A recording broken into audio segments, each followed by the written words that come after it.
Your iPhone has a secret button and it's hidden within the Settings app under Accessibility.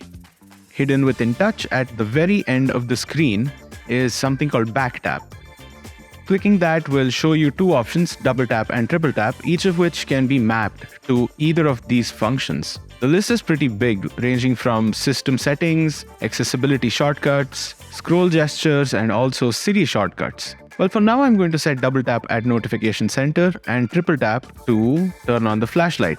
Now with these settings, all I have to do is move the stand, flip the phone and tap it twice on the back, and it brings down the notification center. If I triple tap it, it's going to turn on the flashlight and also turn it off. But what's cooler is that you can map these to any Siri shortcut that you've made. You can also summon the Google Assistant through the Siri shortcuts by having it run this custom shortcut that I've set. So now all you have to do is double tap on the back and you have Google Assistant. So let me know what you'll want to do with this back tap feature and also subscribe for more tips.